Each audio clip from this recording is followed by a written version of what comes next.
Welcome everyone to the Knitting by the Sea YouTube channel. My name is Lisa and I am Saratoga Knitting on Instagram and on Ravelry, and I welcome you to my home. Today I'm sitting in my office. I haven't done this in quite a while, so I thought I would just pop up the camera and say hello to everyone. We do have, or I have, several finished objects to show you because it's been a while. I have works in progress. I have some spinning that I'll show you, and then we'll do a little catch up at the end. So let's get started.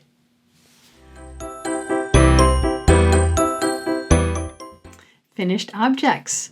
Well, I do have a few since it's been a while. I think it was last summer when I last recorded, but I've just been kind of relaxing and easing into my knitting during this time. But I do have a lot to show you because I have been getting things done. The first finished object, of course, is this lovely shawl that I'm kind of wearing. I'll probably take it off. It's a little warm. It's a little warm in here, but this is the Wildwood Shawl by Kay Jones of the Bakery Bears, and this was their Christmas knit along, which was wonderful. The Bakery Bears have an advent calendar that they do for patrons, and every other day or so, Kay puts together a pattern, and we know what kind of yarn is going to be used, the needle size ahead of time, but the pattern itself is a little bit of a mystery, and so that's what this was this year. So this is a beautiful shawl made up of lots of different beautiful colors. I'll take it off and show you. It's really lovely. So it has lots of stripes, which was wonderful, and it has a little bit, on the end, there's a little bit of a scallop. You can't really see that well here, but there's a little bit of a scallop edging. I used some heathered yarn, so it has lots of little bits in it as well. Some people just use plain yarn. It was the amount of different yarn choices and color choices was really beautiful. I actually felted this a little bit. It was very large. It's supposed to be a large shawl, but it was very large, and I figured I probably wouldn't wear it that large. So what I did was I felted it just a tiny bit, which is fine. And so the fabric is a little bit stiffer. But that's okay too. I think it's really beautiful. I will wear this with a beautiful shawl a beautiful shawl pin that I got for Christmas. So I'm really happy with this. This is just fun to do during during the lead up to Christmas. And so you just had you worked on a color every couple of days, and it was just a fun project for me. So that's my first project that is off the needles. And then I have several socks, of course, that I have finished. I work in Boston 2 days a week, and oftentimes I will take the bus. And when I do that, then I will take along my knitting project, which is normally a pair of socks because it's nice and small and easy and portable. The first pair that I finished is a pair of fairground socks, again by Kay Jones of the Bakery Bears. This is a really pretty pattern. And I just used some self-patterning yarn you can actually see more of the pattern on the back here, but you can see it in the front.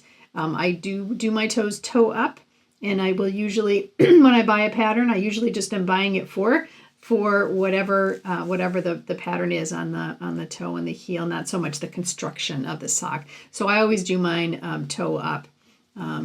And that just fits with me with a short, usually a suspended, a short row heel here, which is it just fits me well. So I know that's what I like to do. And then I really don't have to think about it either with these constructions. So this is the first one that I finished, and these are the fairground socks. Again, they're really pretty. And I actually have 2 pairs of these that I finished.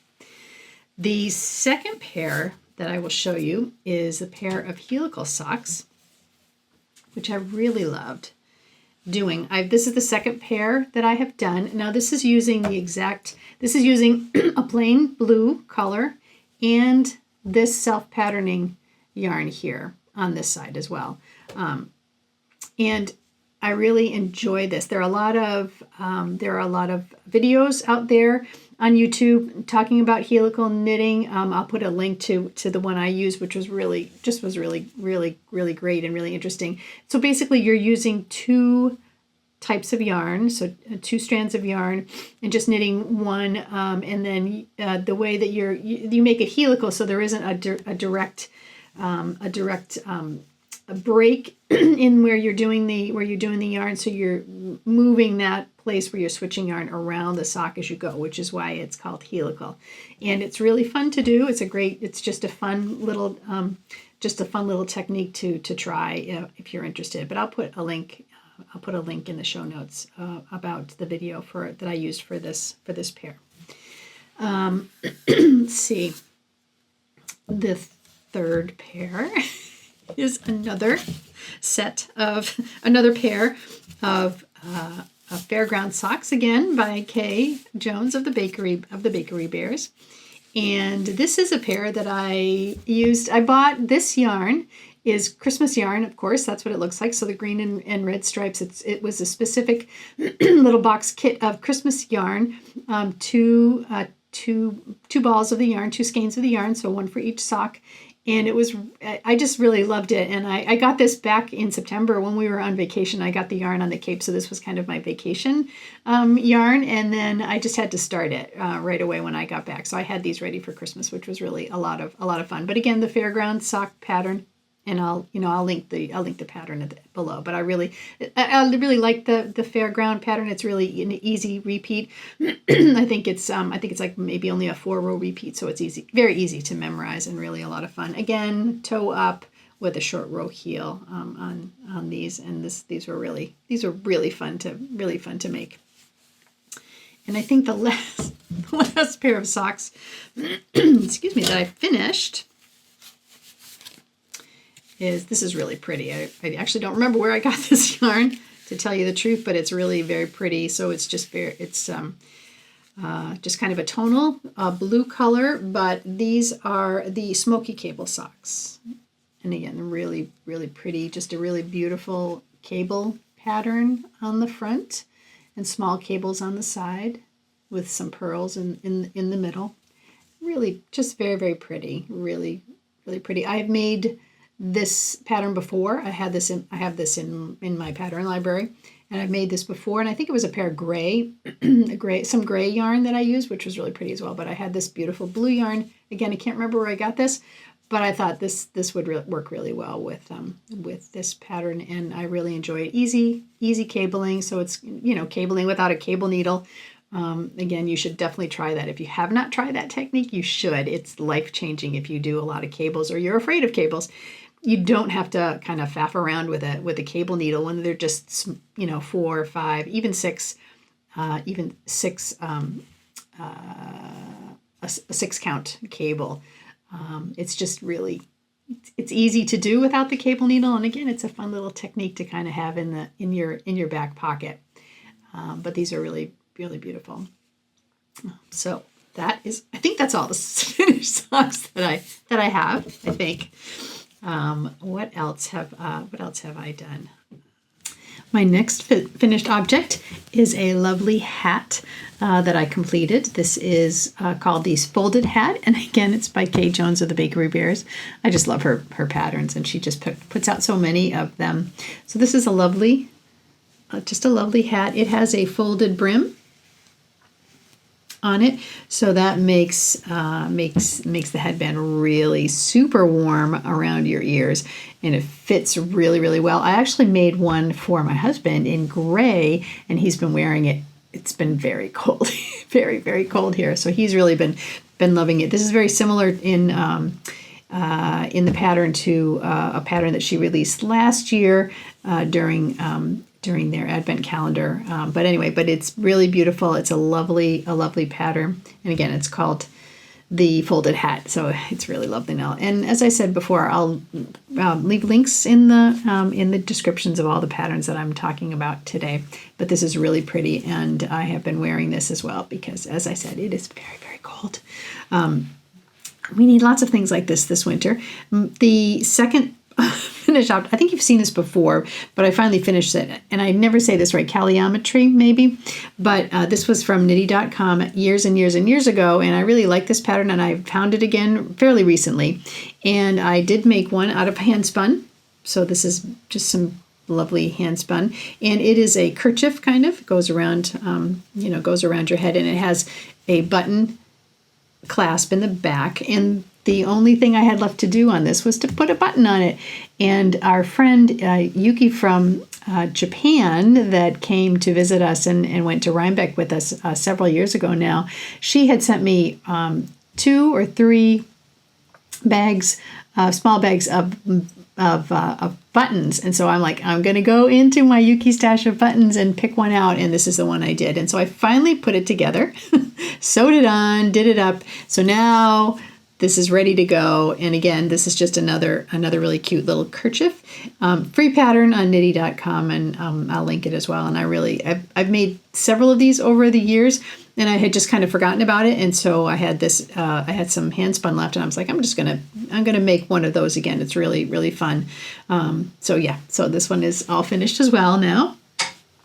I made just a cute little shawlette here. I think it was the, which one was this? I think this might have been the boomerang shawl. I'll see if I can find which one I did. Again, this is hand spun.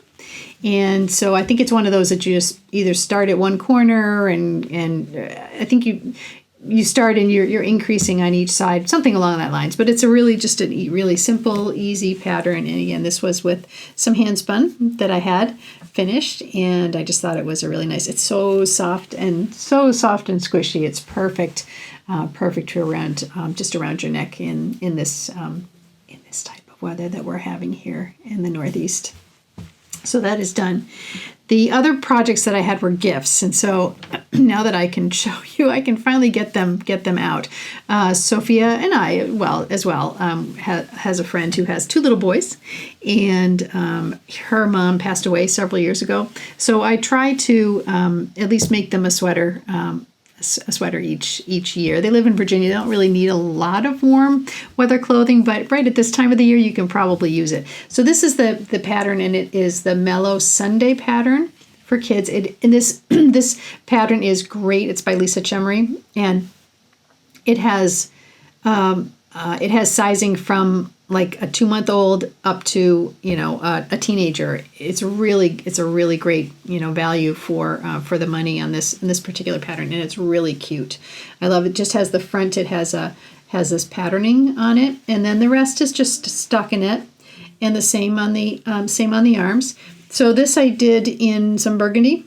This is superwash yarn, and then I made the littler one in blue. I am a sucker for navy blue in sweaters. I think they look so cute on kids especially. I remember I made this really cute navy blue sweater for Sophia when she was little, 2 or 3, and she wore that thing and wore that thing and wore that thing until it wore out, basically. So I'm a sucker for navy blue for little ones. And so this is the same exact pattern, just in a smaller size. And now I can pack them up and get them off to her, because it's perfect weather, perfect timing for that. And then the last piece that I finally finished. This was really a deadline, because this is for my niece, Kate, who is having a baby in April. And I wanted to do a blanket for her, and I asked her kind of what color she was looking for. So she asked for purple.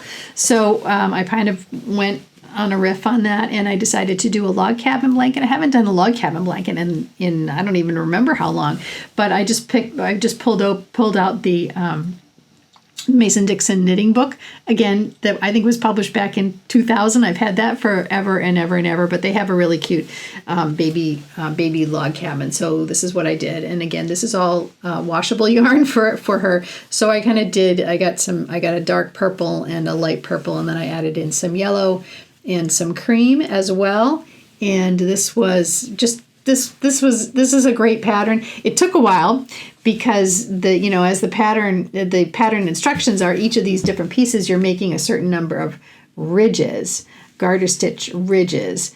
So not rows, because every garter stitch ridge has 2 rows. So, okay, I have, 15 garter stitch ridges to do. Well, that means I have 30 rows to knit back and forth. And of course it gets bigger as you go, because you're adding on. I forget where you started. I think I can't. Where did this start? I think it might have started with this white, and the white's got a little sparkle in it too, because I thought that would be really fun for Kate to have. I don't think you can see it on the camera, but there's a little bit of a sparkle in there. And then I just did a really simple crochet border all the way along the edge. And I used, again, a skein of yarn that kind of had all of these colors in it. I was just happy to kind of find that. So that's just a really simple single crochet border around the edge. And I am hoping that she likes it. I'm really happy that I did it and got it done. They're having a baby shower shortly, so I need to get this off into the mail as well. But I'll do that. That is all ready, and all the ends are weaved in. That's important, and it's all ready to go. So I think that's all. That's all the finished objects that I have, and that's plenty. So we can move on to some works in progress.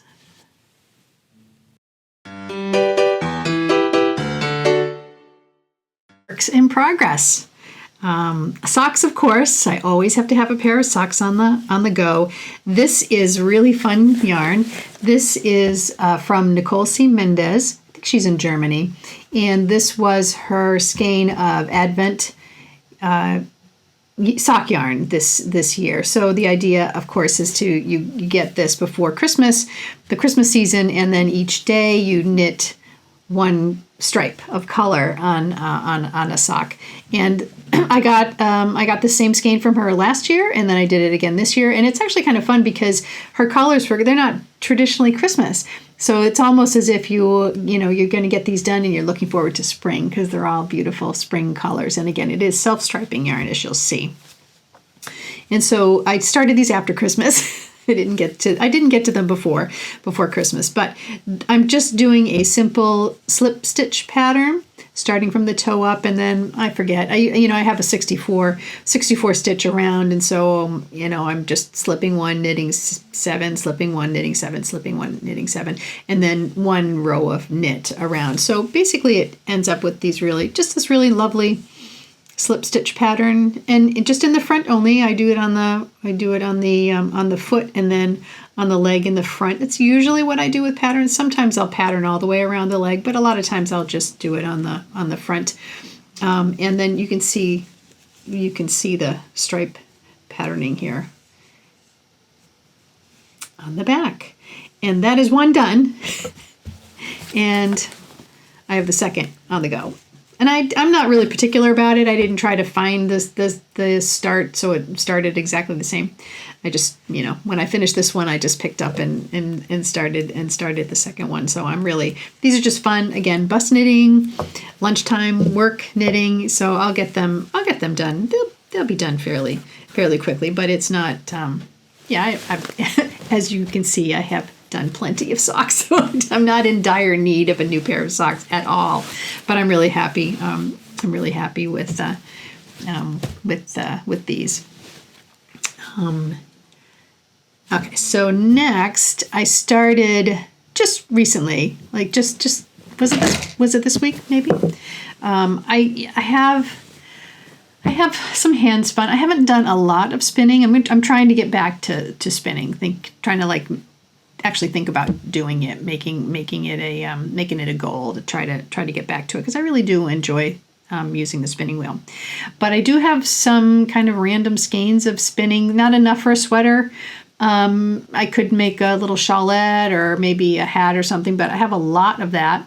So I thought maybe what I would do is just do a simple blanket. I really liked working on the blanket for Kate, for Kate's baby. And blankets are nice because once they get far enough, they keep you warm as you work on them. It's always a bonus. Always a bonus. But so I had some. So it's almost like a scrappy hand spun blanket right now. And what do I have? I have these like 3 random skeins of hand spun. And so what I did is I'm just doing a single crochet. I'm really just kind of starting out it, and because it's hand spun, it's kind of lumpy and bumpy, which is great. It's going to be very, very warm. I'm just kind of like using it, and then when I run out, just move on to the next. I have markers in it, every 10 single crochet. And the reason I do that is because I tend not to pay attention. And if I don't do that, I need to count it. Otherwise I'll start adding extra stitches at the end.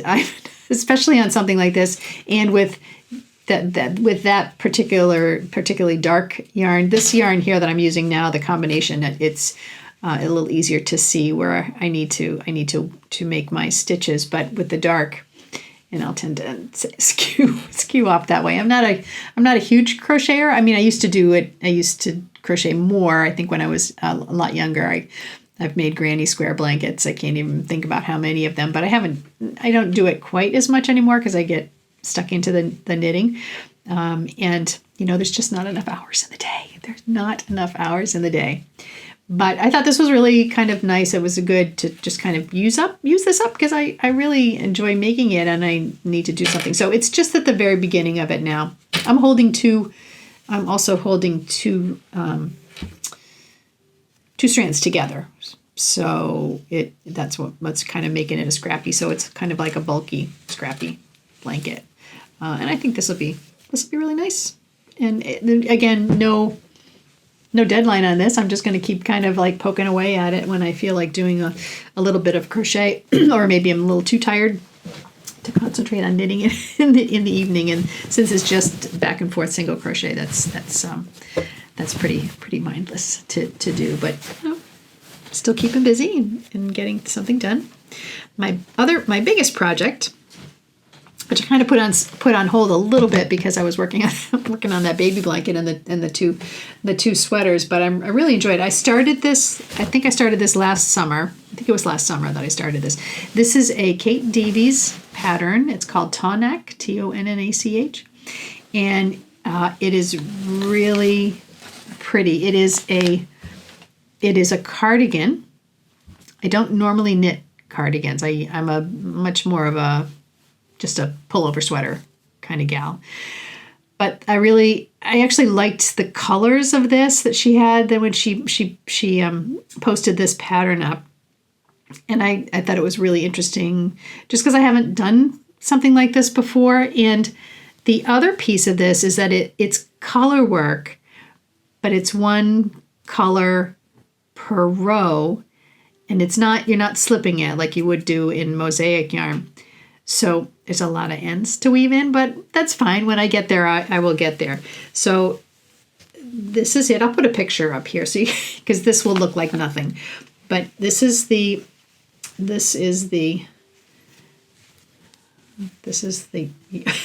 so far. It's a really cute. It's like a very reminiscent of a 1940s pattern. So it has all these lovely little stripes and yarn overs. It's just a really beautiful pattern. I think the chart for it is maybe 25 rows, but really easy to follow once you get going. You know exactly what you're doing based on what row you're in. It's really only a 2-row repeat.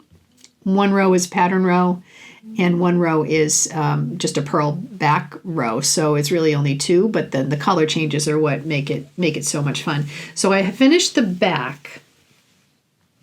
And before that, I had to split for the sleeves and the fronts. So this is where I split off for the right front, and then this is where I split off for the left front. And I'm in the process of working on the left front now. So this is gonna come up.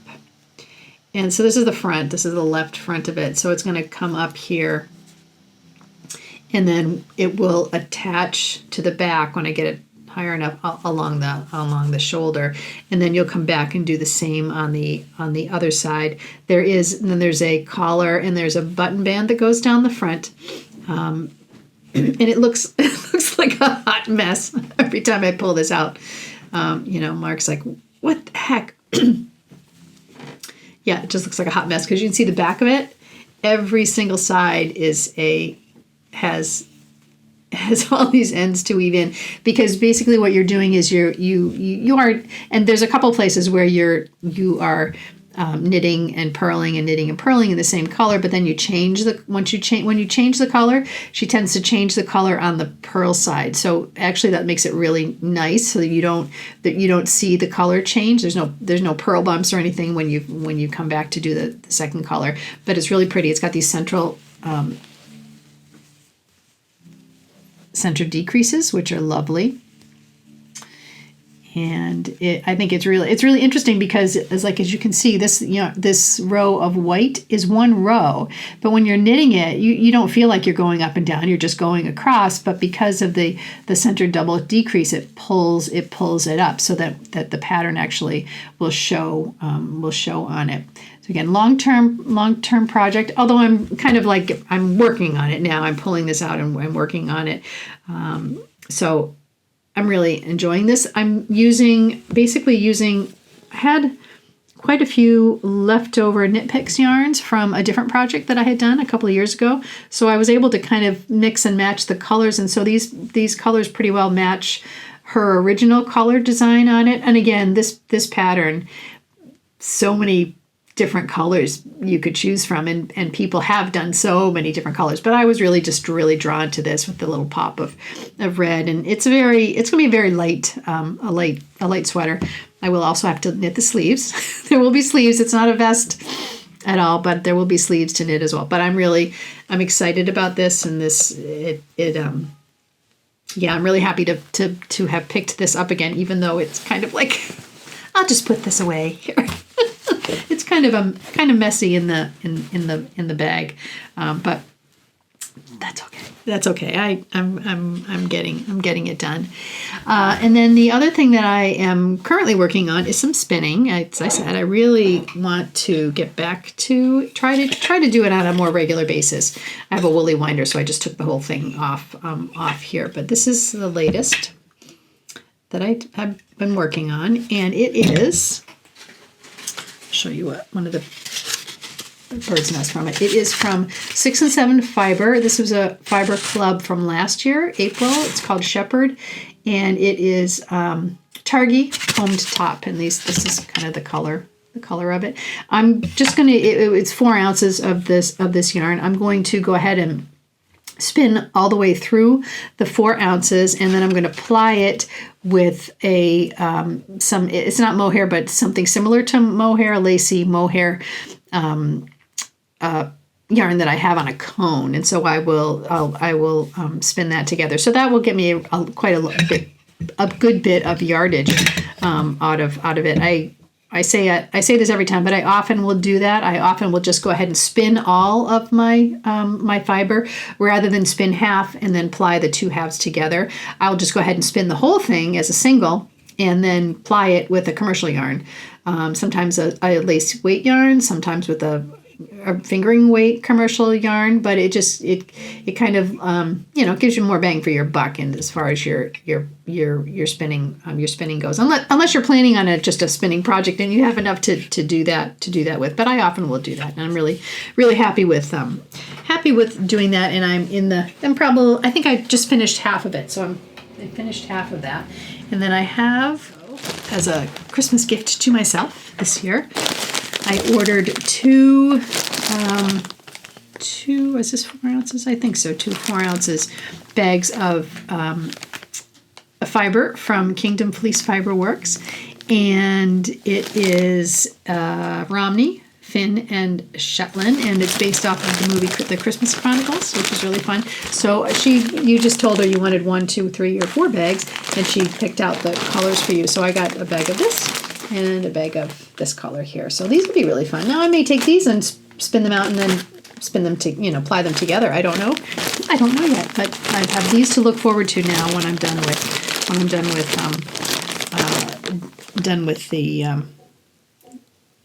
doing right now. So this will be really fun. And I always hit these reddish colors, these kind of burgundy colors. I'm really happy with those, but looking forward to that. So you will see more of that in the future. And I think that's it for works in progress right now. And I'm going to talk about a little bit of spinning plans in the future.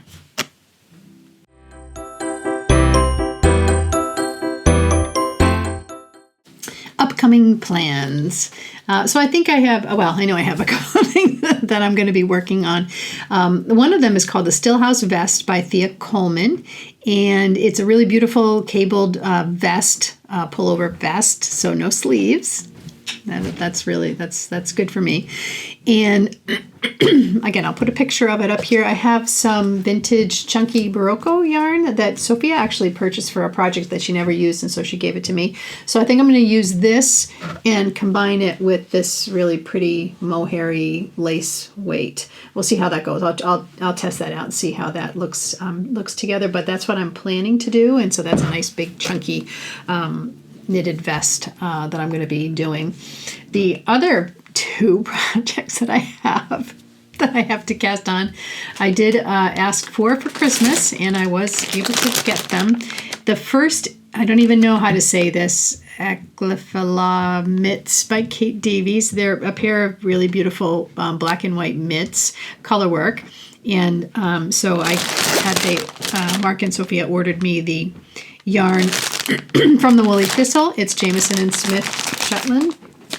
Really pretty, very pretty yarn. So this is for a pair of colorwork mitts that I have to get working on.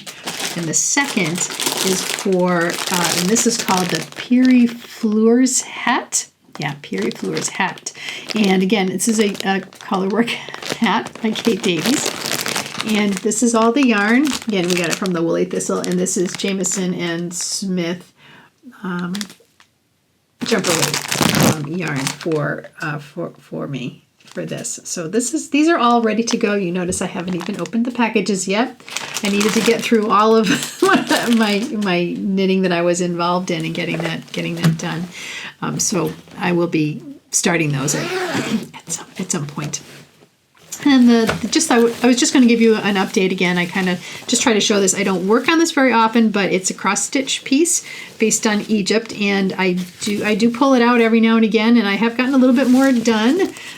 It's a huge piece. This is a years-long project, but I have the first panel all done. I'm working on the bottom of the second panel, and so I'm at the here, and I'll be working up. So I'm going to end up making that second half of that pyramid over here. And I just enjoy this. It's really very, very pretty. It's just, 20 count linen. It's really pretty. And with the blue yarn, I don't have to worry about colors. It's just one color for this. But it really is coming along. And when you're working on something like this, you're just kind of looking at this little piece of it. So it's always fun to me to kind of pull it out and go, wow, look at that. That's really going to be quite the finished project someday. Someday I will get to it. I do work on it every now and again. I just get caught up in my knitting projects and I forget. And then one day I'll be like, wait a minute, I need to pull that out and get working on that, because I really do enjoy it. So when it just brings back memories of our trip to Egypt. So those are kind of my plans for right now, and that's plenty. A lot of color work. That's why I wanted to do something. It's cables, but still something pretty basic, and not color work, because I have a lot of that coming up for very soon. So, but now we can move on to some chatter.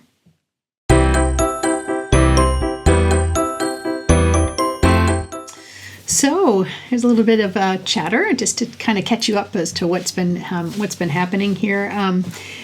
We've kind of been taking it a little bit easy. My dad died back in April, and both my in-laws died 2 years ago. So we've had, we just need to kind of give ourselves some leeway here and just kind of relax and enjoy each other. So we had a very quiet Christmas, which was nice. We had we didn't have anybody over, so we had no pressure to make a big meal or do anything, which was really actually very, very nice for us. We had some really fun presents, and we just had a really nice low-key Christmas, which was great. We're doing a lot of game playing. We got a couple of games at Christmas. We got a Ticket to Ride, a train game, and then we also have Catan, which is a lot of fun. And we played Catan enough now that I need to get one of the packs that expand the expansion packs for the game. We try to sit down on Saturday afternoons and just have some snacks and and play before dinner. which is really, really, really very, very nice. Sophia's gone through some ups and downs. She changed jobs, and then she got caught up in a layoff, last hired, first not fired, but laid off. So that was pretty disappointing for her. She actually has a new job now. She's starting this coming week, which is really great. But she has kind of, spent the time, the few weeks, probably about a month, just writing. So that was really, really good for her too. She really kind of was able to focus in on some of the books that she's currently in the process of writing. Her knitting rom-com that she did is actually out on submission right now, so we'll keep you posted and see if that gets picked up. It's really a cute book.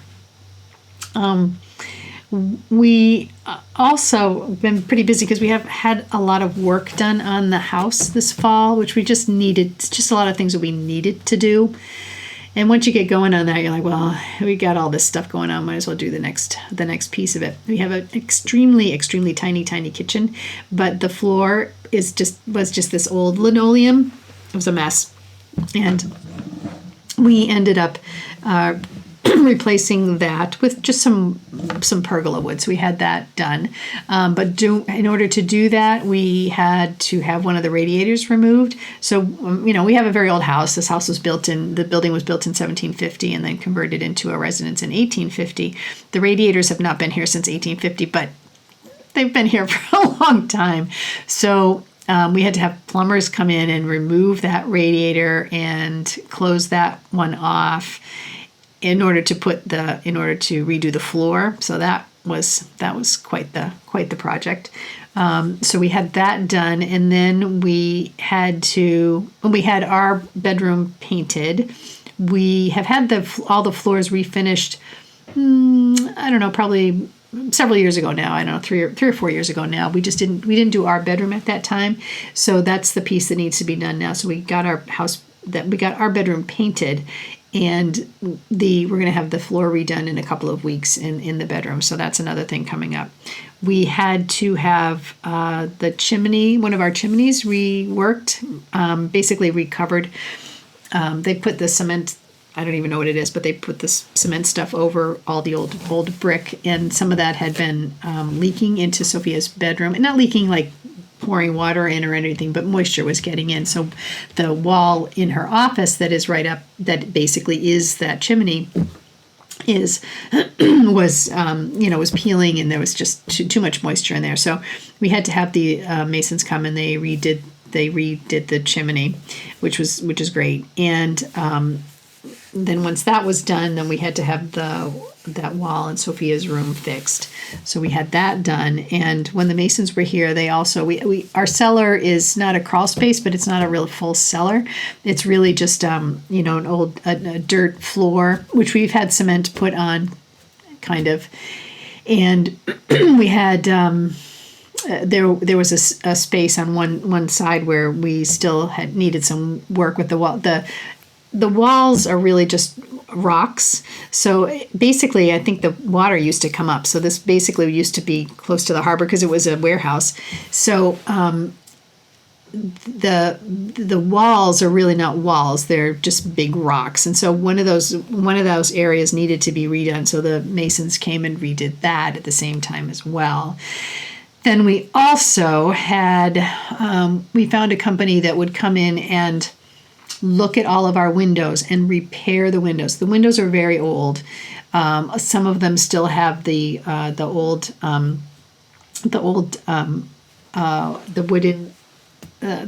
wooden up and downs in them. I shouldn't say wooden up and downs. It had rope going up and down, lifting and coming down.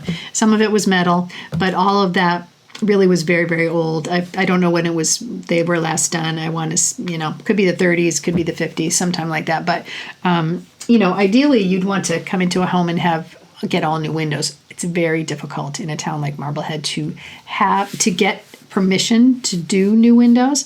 They require because it's a historic house. And so anything on the outside has to go through the historical commission. And it's a nightmare. It's a nightmare when people have tried to do it. So what we decided is to have this company come in, and that's basically what they do with all these old houses. They'll go through the windows, they'll replace all of the inside workings, so that now all of our windows will open and close. So that is a big improvement from where we were before. But then we also had to. Oh my gosh, I put it all together. I'm like, oh my God. We also had to replace the dishwasher because our dishwasher has been on the fritz probably, I want to say like a year and a half, 2 years. We really needed to replace it. It's hard to find. It's a tiny space. So it had to be, it's not like an apartment dishwasher, but it's close to that. And it's very small, but we found a good one and we had to have that installed, of course. And then our refrigerator was also close to going, and that's not something you really want to do. So we were doing all this. We're like, all right, let's just get the refrigerator. So we did get a new refrigerator as well, which was nice. But it had, again, the refrigerator is a very tiny space, so it was hard to find one that really worked in that space. So it's a narrow refrigerator and tall, and it has the 2 freezer drawers on the bottom, and then the refrigerator part, the doors open outwards. So that's there, and that's installed now. So that is taken care of. So I think we're good for right at the moment, except for the floor in our bedroom. That will be crazy. But otherwise, we've been just dealing with snow and cold. So much snow. I can't even it's just so much snow. We had at least 2 feet of snow so far. A lot of it's melted now. Well, not a lot. Some of it has melted now, but it has just been so much. And we have to park across the street because we don't really have any. We have a parking spot in the front, but you can't be parking on the street during a blue light emergency. So if there's snow coming, the town sends out the notice that you have to park off street. So we have a space across the street that we can use that kind of informally comes along with our club membership. But every time the plow goes by, I get another 2 feet of snow to clean out, and you really have to get out and do it because otherwise it's just going to turn to ice. And in the back, we don't have inside access to our cellar either. We have outside access to our cellar. We have a bulkhead door, so I had to make sure that got cleaned out so if we needed to, we could get into the cellar. And I feel so bad because poor Mark he's having PT right now. He has a shoulder issue, so he's actually going through physical therapy for his shoulder, and he always has knee problems, so he can't really shovel. So that's me. I'm out there shoveling away and getting it done. But yeah. And then it has been extremely cold, like very, very cold. And whenever the temperature really goes under 16, 17 degrees Fahrenheit, you have to watch out for your pipes freezing in the house. So we have to run all the faucets during the night, drip them, and unfortunately our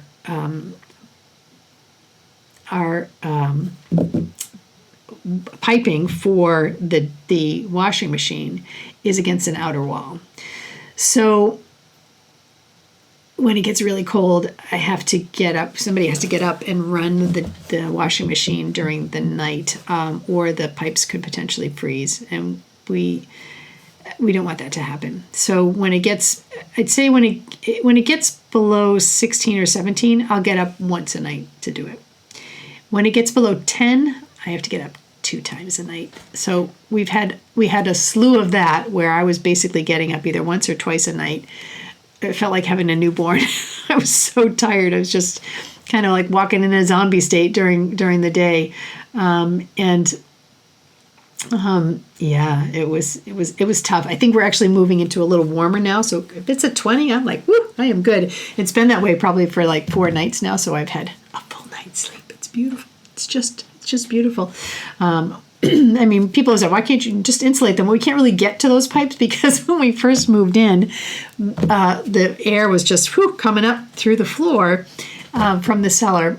And so we had insulation done, which is the insulation that they blow it in, and then it hardens. And so they blew it. So all the ceiling in the cellar space has this insulation, which is great. But they blew in where those pipes are. So we can't really get to them. I guess we could dig it out and put some insulation up against around those pipes, but we really weren't thinking about that when we had that done. So now it's just, it's a matter. We don't have that many nights like this, but we've had more than our share this year. So that has been fun. And work is good. It's busy. You just get up every day and do what you need to do. And then I also I think part of our family just trying to keep calm and cool is just, it's literally living in this country right now. I can't even begin to articulate how it feels to be an American right now. It is horrendous. It is, it's been the worst in my lifetime. I've never experienced anything like this that I remember. Some of the 60s were bad. The 70s weren't great, but this is extraordinarily frightening. What is happening here? And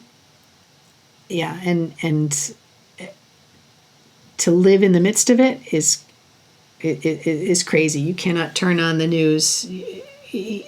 It's worse every day. It's just worse every day. And I'm not sure how it's going to go when we have the elections for the midterms. But it's a frightening time, just a frightening time all around, in this country. Not in our little neck of the woods right now, but Boston certainly is on edge most of the time. So it's a time to hold your family close and do what you can to make sure that this stops eventually. So I think that's been very draining as well on us, and it's a time when that's why you hold your crafting close. You really need to take care of yourself and your family and do what needs to be done. So I do need to I just want to acknowledge that as well. It doesn't feel right all the time to just kind of even just enjoy yourself or have fun when these horrible things are happening in your country. But I know that we have to take care of ourselves as well, so that we're available and and willing and able to do whatever needs being done. We have been watching Outlander for the first time. I think we watched one or two when they originally came out. And I forget what we finished up watching, but my husband was like, what are we going to watch next? And I was like, well, what about Outlander? And he's like, well, that's a fantasy. I don't really want to watch that. I'm like, well, yeah, it's fantasy. They go through the stones, but that's about it. The rest is, swashbuckling Scotsmen in kilts and fighting and war and the whole 9 yards. And he's like, oh, okay. Well, who's hooked on this now, don't you? He can't wait. He's like always talking about it, and he's like, when can we watch it tonight? And we'll usually try to watch like 2 shows a night usually. But yeah, he's very excited. We're almost done with season 7 now. We're on the second half of season 7. So the season 8, which is the last season, is going to be coming up in March, I believe. So I think they've done a really good job. He's never read the books. I've read the books, not the last one, but I actually have that on order. I do need to read that one, but I've read them all. My sister-in-law Tracy has loved them since they first came out, and we had the opportunity to go to New York City for a book fair and meet Diana Gabaldon once several years ago now. So so it's really fun to watch the show. But that has been fun. I don't know quite what we're going to do after the next season of Outlander. The last one is done, but we'll see. We'll find something. We'll find something find something else to replace it. But we do have Formula One coming up. We were, of course, disappointed that the Patriots didn't win the Super Bowl, but that's okay. It was a great year. We had really a lot of fun watching Drake May, come up, and he's very young. So I think he's going to be around for many years to come. So it was a really fun season. But now we have Formula One coming up, starting next month. We're very excited about that, and we already have an Apple TV subscription. So now the Formula One, this is the only place you can watch Formula One. It's not really, it is what it is, but the only way you can watch Formula One is with the Formula One TV now. And that is, you have to have an Apple TV subscription in order to get Formula One. We've never had Formula One before because it was a paid prescription. I'm like, I can just watch it on ESPN or whatever, or record it. But you can't even do that now. It's all through F1 TV and Apple TV. So we have that now. So I've got that. Finally, I've figured out how to set that all up. So we're ready to go in March. So we look forward to watching that. And I really am just looking forward to the spring. I don't have any particular plans, but I am looking forward to the snow being gone. I am looking forward to some warmer weather. I'm just looking forward to not shoveling. Really, it's really where I'm at right now. So that's kind of where things have come to this winter right now. So I'm just going to kind of hold all my knitting projects and crochet projects close and do some spinning. And and I hope you're able to do it well. Thank you for watching. And if you like, go ahead and subscribe. And we will be back. I'm hoping to get Sophia to come on the next time, and she'll talk about her writing. And also, she's been going on a couple of Disney cruises as well, so she has some stories about that as well. So I think the next time I'm going to grab her and have her do a segment for the podcast as well. But anyway, I hope you are all well. Thank you for watching, and remember, it's just knitting. Bye.